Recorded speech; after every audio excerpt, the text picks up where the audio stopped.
آثي وزبنت حوبو تليه تسمو إلى نيشات تشافع ومكشروي لأنه هاوي لزمومو ببريثة كولا حوبو تليه أتشاتو قتوه محمش حصر وش تحصر بو يرحو دنشتو قدوه بو وحدو عتيقود أصيريسكا تكتيو إشمي بوشتا إي بيب سودر تليه نطرينا كولي خود أوثيتو لتري يوماني قتوه غلبة ميدون حفيتوثي باسيمة إبيه قتوه زاموري غلبة قتوه نيني عبد لحدو عزيز صليبة بشار يوحانون سرغون غورو آرام قرياقوس ألبرت ويليام باسكال نغم أدوار موسى إيلونا دنحو صبروا لطعينو شيء إذا طعينو سكتولا منو شبقونو قدوي غلبة ميدوني باسيمة كتوي حفيتوثو مي حضرت دنو شحر نستي خد سربوية وأرمنوية مشتود في عمينا قدوي بشرورو فستيفال إشمي حوبو تليه يعني سودو تليه تكتيو حوبو كلوزم دويو حوبو توخو عمينا ما فيتينا تري ومتفيشي مو عمره حمشحصر واشتحصر بو يرحو دنشتو دأتشاتو نطرينا نخو حمشحصر واشتحصر بو يرحو يوني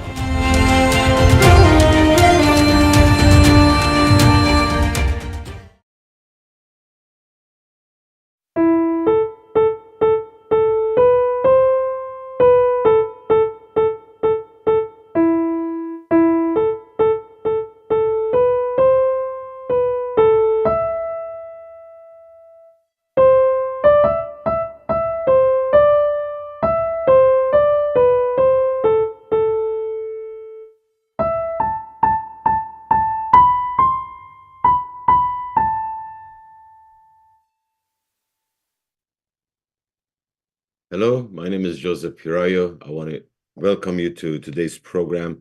In the beginning, Ashur. As always, this is a live program. If you have any questions, comments, you can send them here. If you are available to answer that, I will. If not, we leave it for some other program, questions and answers. I'm continuing from this book. I don't know if you can see that, Gods, Graves, and Scholars. And this book has 4 parts, as I mentioned before, in the last few programs, about different civilizations, the Mayan, the Egyptian, and the Greek. And the part that, I don't know how I found this book, to be honest with you, because I was looking at the date. I bought this book December 8, 2002. So that's like almost 22 years ago. So my memory doesn't go that far back as to why I bought this book, or of course, it has our people's history and archaeology in there, but who recommended to me or how it came about, I don't know, but I'm glad that I did, and I have learned so much from this book. Of course, this is not the only book about our people, about the history, about the archaeology. But this author here, C.W. Saram, he's a German. I think he has passed. He put this information together about some people that are known in the archaeology, I guess, department, specifically relating to the Ashur history, the Assyrian findings and the Babylonians that they did. So I read from this book about the few people. We started with Bota, who found Nineveh. We had Grothenfeld, who deciphered the cuneiforms. Then Rawlinson, that he excavated. You know, these are the people that are related to the history that came out. As I mentioned the past few programs, that this was the original book I was going to read, Assyrians and their neighbors, but we need to, I believe that before we go to that part, how did we get here? How all the information, you know, who did what that brought out that people thought there is a need for the world to know about the Ashur, about the Assyrian people. And this book that I'm reading from right now is giving us that look, giving us that information, giving us that attitude of mid-1800s. So we have come to this other gentleman. His name is Austen Henry Layard. So this guy, there are many photos of him, but this is probably towards the end of his career. And he had a great career. There are a couple of books that I know he had written, and I'm sure he has many more writings. One of them, it's a very famous book called Nineveh and its Remains. You have that photo of the two books. It's a two-book volume. There were other photos that I saw, but this goes way back, the two volume of the Nineveh and its Remains. And there's another book that I found is about Nineveh and Babylon that he has written. But this is from like mid 1800s because this guy died sometime in 1890.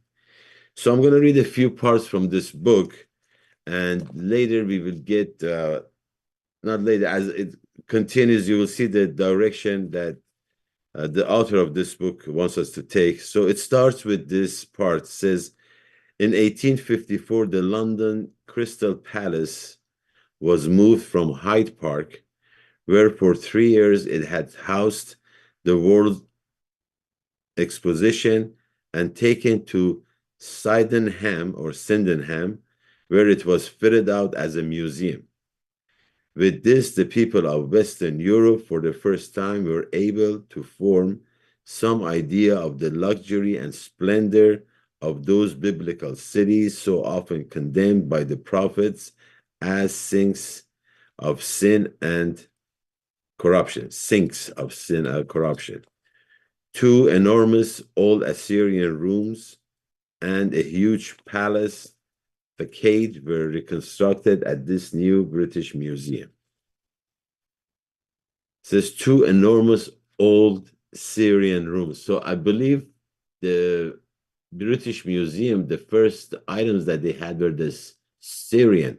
Of course, as we know, our ancestors, Assyrian, Syrian, they get it mixed up. And the future program, I will tackle that issue with the name Syria, country Syria, but that's a different time. So that's how this British Museum, I guess, was established or rebuilt from Crystal Palace. And the first things that they put in there is our ancestors' artifacts.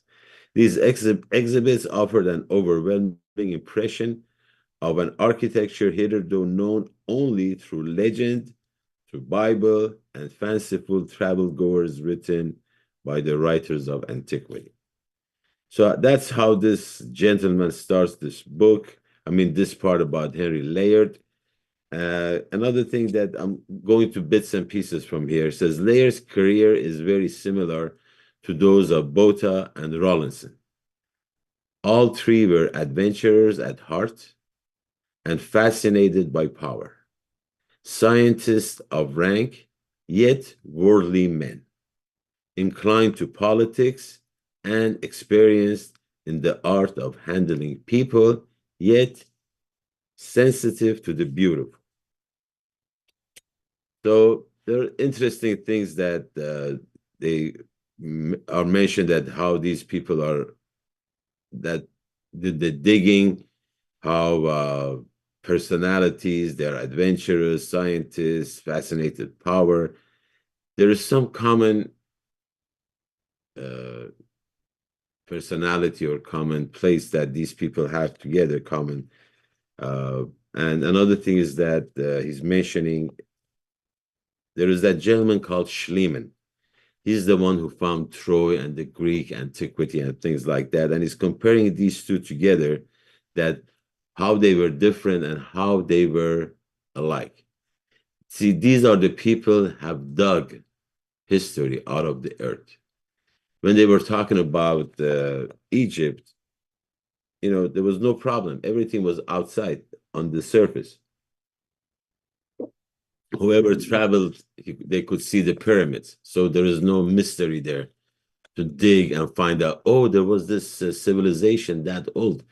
That's why for so many centuries, people used to think that Egypt was the oldest civilization on earth. But before these diggings were done in Ashur and Babylon. So Schliemann was the one that he dug in Greece, found Troy, And I want to read from this part because I think there are certain attitudes. You know, we talk about unity of our nation. We talk about getting together, you know, not letting the enemy conquer us. You know, we have these songs. What is that song? Ashur sings, you know, Ashuri. Rushmin Shinta, wake up from sleep and be awake, you know. And sometimes I say, okay, I'm awake. You woke me up. Thank you. Now what? Is there a plan? Is there something that we can do? Or just, hey, wake up. You know, we need to get united. We need to. What is the plan? How are we going to do this? Who are the people? Where? See, it's just emotions. And the part that I'm connecting this book with somewhere, somehow, potential for our people to have come united, being one, at least identity-wise.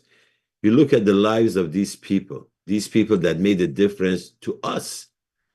Prior to 1800s, nobody really cared. Not that they didn't know. You know, Bible talked about Assyria and how terrible our Ashuri ancestors were, you know. But when these people dug this up, they say, hey, wait a minute, these Ashuri people were not that, you know, as savage as we thought they were. Another thing is that up until then, nobody really cared that we are still in existence. So talking about Schliemann and comparing him to Layard, this author is writing that the career of Layard and Schliemann were kind of opposite. And Schliemann becomes rich, then he starts doing his traveling. Schliemann was excited by reading Homer. Layard read the Thousand and One Night stories. But one thing that the author is mentioning is that one thing, nevertheless, Layard had in common with the great German archaeologist. Schliemann was German. Like Schliemann, who in his Amsterdam house had prepared himself for the fulfillment of his urge by learning foreign languages, during his youth, Layard applied himself to everything that he conceived would be needed to travel freely in the land of his dreams. His interest inclined to practical matters far outside of the province of the law, the use of compass and sextant. And I was reading, like, what is a sextant? I'm sure most of you maybe know what it is. So I have a description of sextant, if you can see that. Then can we see that, the sextant description, just the writing first? Because when you don't know something, I was like, sextant. First thing came to mind was like, six. What is this? It's an instrument for determining the angle between the horizon and a celestial body, such as the sun, the moon, or the star, or a star. Used in celestial navigation to determine latitude and longitude, the device consists of an arc of a circle marked up in degrees and a movable radial arm pivoted at the center of the circle. Now we see a photo that, what did I just read? And that's the tool that they're talking about. And the other photo is actually practical use. So this is what Layard, he says, his interest inclined to practical matters far outside the province of the law, that he was, you know, studying to become a lawyer.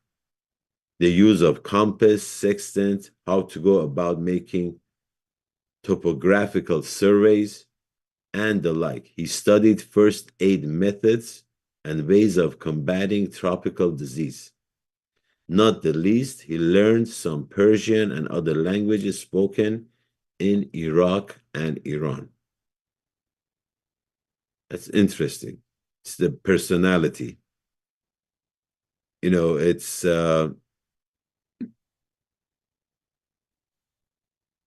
the character, the kind of people that they have done so much that we still talk about them 200 years or so later, is that they have certain characters. Because this guy, before going on the trip, he prepares. He has preparation. I need to know the language of that area. Maybe I can't speak it fluently, but I need to learn how to communicate.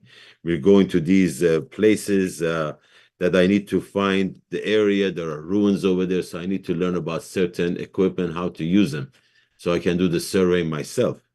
So, excuse me.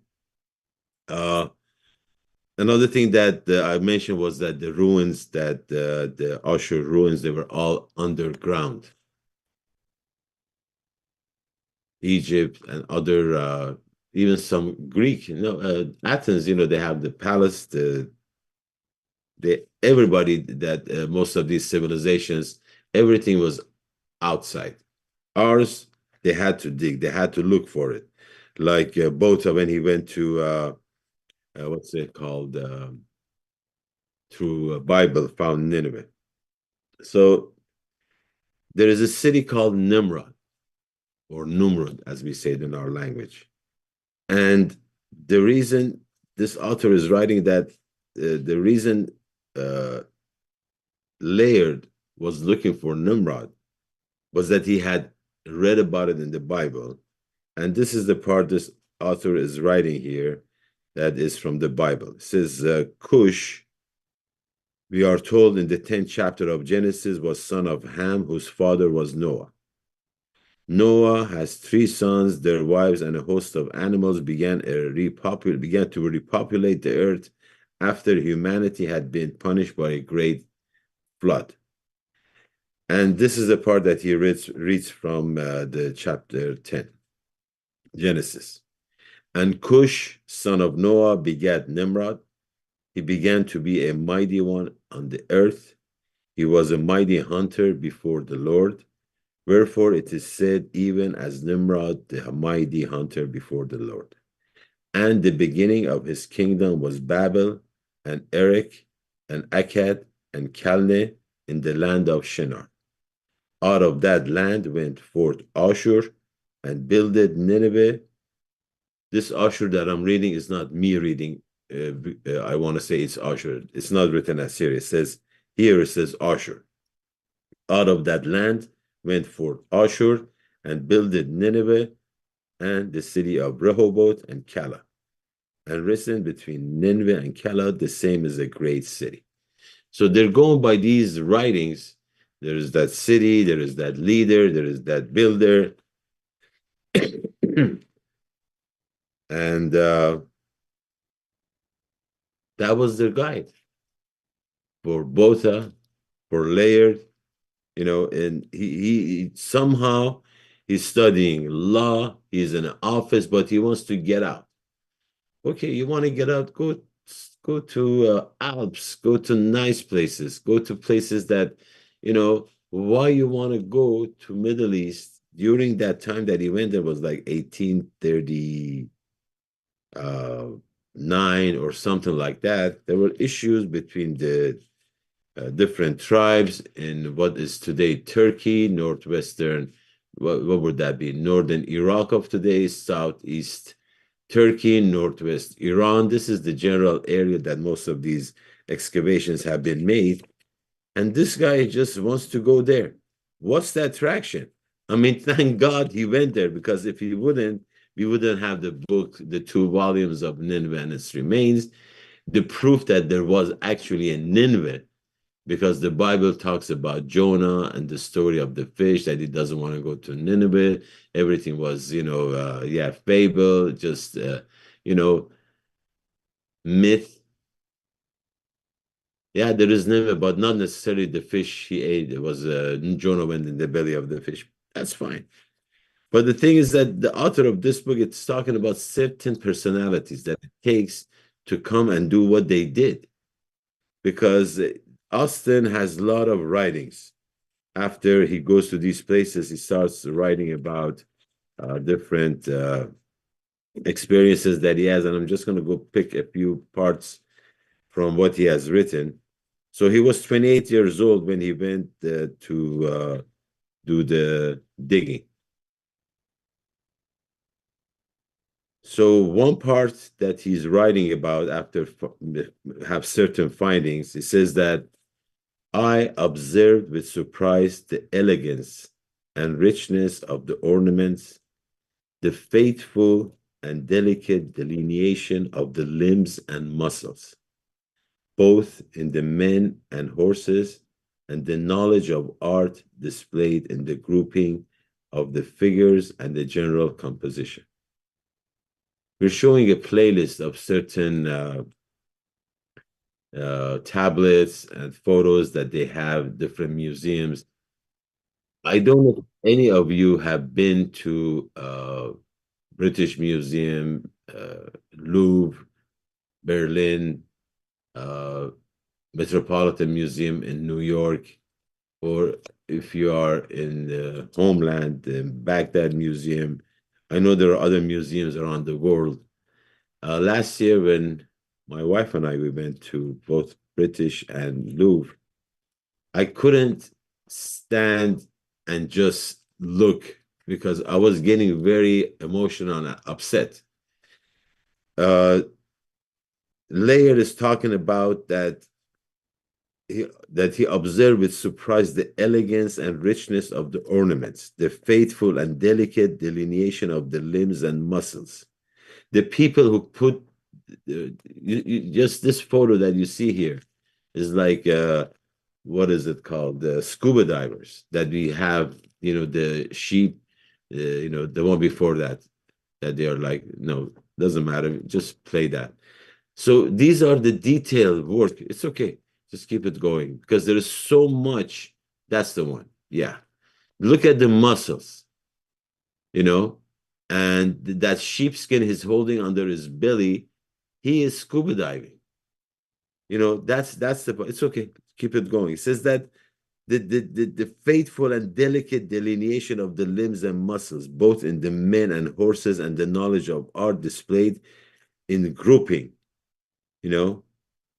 And when I was looking at him, I just I can't explain it to you unless you have been there and you have felt it. I honestly couldn't stay there that long because I'm looking at that history of our ancestors. And yeah, there was a gap, everything was under the earth, but less than 200 years ago, they were dug out. Our name came back, our history, Dr. Wigram finds out about our history during the last 2,000 years under different governments, under different dynasties or kingdoms, what happened to us. Before that, nobody cared. And these are not Ashuri people, these are non-Ashuri people. And Layard goes about the digging. Another thing is that the author is writing is saying that Mesopotamia, one must realize, was discovered almost at one stroke. In 1843, Rawlinson was hard at work in Baghdad deciphering the Behistun inscription. That same year, Botha began his excavations at Kyunjuk and Khorsabad, and in 1845, Layard was digging at Nimrod. Great advances resulted from these 3 years of labor. The decipherment of the Behistun inscription, we showed that last program, alone yielded more information on the Persepolitan rulers than all the authors of antiquity taken together had been able to supply. Today, without exaggeration, we can say that we know more about the history of Assyria and Babylonia, about the rise and decline of such cities as Babylon and Nineveh, than did the learned men of classical antiquity, more than all the Greek and Roman historians who were closer in time to the subject by some 2,000 years.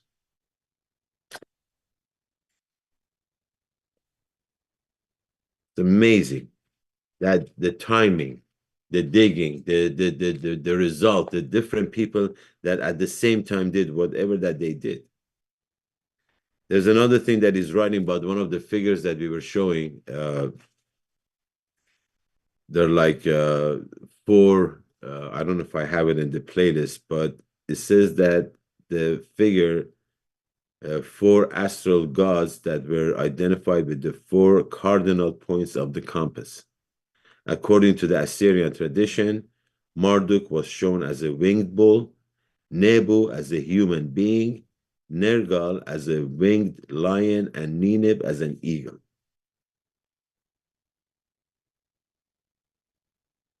Layard writes about these things. He says, I used to contemplate for hours these mysterious emblems and muss over their intent and history. What more noble forms could have ushered the people into the temple of their gods? What more sublime images could have been borrowed from nature by men who sought, unaided by the light of revealed religion, to embody their conception of the wisdom, power, and ubiquity of a supreme being? They could find no better type of intellect and knowledge than the head of the man, of strength than the body of the lion, of rapidity of motion than the wings of the bird. These winged human-headed lions were not idle creation, the offspring of mere fancy. Their meaning was written upon them. They had awed and instructed races which flourished 3,000 years ago. Through the portals which they guarded, kings, priests, and warriors had borne sacrifices to their altars long before the wisdom of the East had penetrated to Greece and had furnished its mythology with symbols long recognized by the Assyrian voter.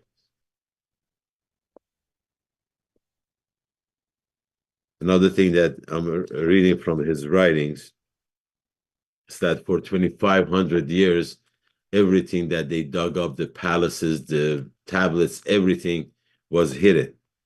And it says, but how changed was the scene around them? The luxury and civilization of a mighty nation had given place to the wretchedness and ignorance of a few half-barbarous tribes. You're comparing the 3,000-year history of that area to what was going on at that time when he was there. The luxury and civilization of a mighty nation had given place to the wretchedness and ignorance of a few half-barbarous tribes.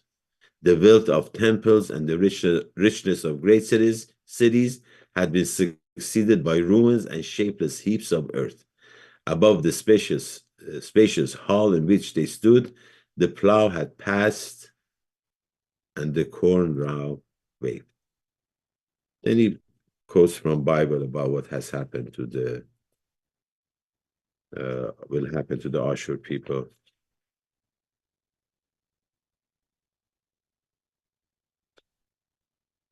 Was the part I was going to read to you, but so he's talking about the people that are helping him. I'm not finished with that.